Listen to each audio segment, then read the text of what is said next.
Indian ക്രിക്കറ്റിന്റെയും ചെന്നൈയുടെയും ഏറ്റവും favourite താരം തന്നെയാണ് ഇന്നും ധോണി. 2025 IPL ധോണിക്ക് വേണ്ടി മാത്രം ഒരു നിയമം മാറ്റാൻ മാത്രം പവർഫുൾ ആണ് അയാളുടെ ഒരു റേഞ്ച് എന്ന് പറയുന്നത്. ഈ ഒരു പുതിയ റൂൾ മാറ്റമാണ് ചെന്നൈ ആരാധകർക്ക് ആവേശമായി മാറിയിരിക്കുന്നത്. ഇന്ത്യൻ പ്രീമിയർ ലീഗിൽ 2025 വെറും 4 കോടി രൂപയ്ക്ക് മുൻ ക്യാപ്റ്റൻ MS ധോണിയെ നിലനിർത്താൻ ചെന്നൈ സൂപ്പർ കിങ്സിന് അവസരം ലഭിച്ചിരിക്കുകയാണ്. ബാംഗ്ലൂരിൽ നടന്ന IPL ഗവർണേഴ്സ് കൗൺസിൽ യോഗത്തിന് ശേഷം 6 കളിക്കാരെ വീതം നിലനിർത്താൻ ഫ്രാഞ്ചൈസികളെ അനുവദിക്കാൻ BCCI തീരുമാനിച്ചിരിക്കുകയാണ്. അതിൽ ഒരാൾ അൺക്യാപ് താരമാകും.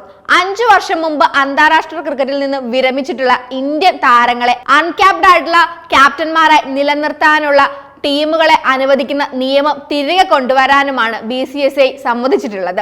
2022 മെഗാ ലേലത്തിൽ ചെന്നൈ 12 കോടി രൂപയ്ക്ക് ധോണിയെ അവരുടെ 2ാം കളിക്കാരനായിട്ടായിരുന്നു നിലനിർത്തിയായിരുന്നത്. അന്താരാഷ്ട്ര ക്രിക്കറ്റിൽ നിന്ന് വിരമിച്ചതിനു ശേഷം ഇന്ത്യൻ പ്രീമിയർ ലീഗിൽ മാത്രമാണ് ധോണി ഇതുവരെയും കളിച്ചു വരുന്നത്. വെറ്ററൻ വിക്കറ്റ് കീപ്പർ ബാറ്ററെ അൺക്യാപ്ഡ് കളിക്കാരനായി നിലനിർത്താൻ CSK തീരുമാനിച്ചിട്ടുണ്ടെങ്കിൽ ധോണിക്ക് 4 കോടി രൂപയാണ് ലഭിക്കാൻ പോകുന്നത്. ഈ നിയമം 2008 അവതരിപ്പിച്ചിട്ടുണ്ടായിരുന്നുവെങ്കിലും ടൂർണമെന്റിന്റെ ഒരു ഫ്രാഞ്ചൈസിയും ഇത് ഉപയോഗിക്കാത്തതിനെ തുടർന്ന് 2021 ഇത് ഒഴിവാക്കിയായിരുന്നു.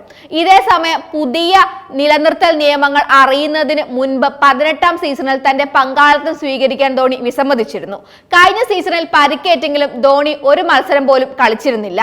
വർഷങ്ങളായി ചെന്നൈ സൂപ്പർ കിങ്സിന്റെ നായകനായിരുന്ന ധോണി കഴിഞ്ഞ സീസണിൽ നായക സ്ഥാനം ഋതുരാജിന് കൈമാറുകയും ചെയ്തതായിരുന്നു.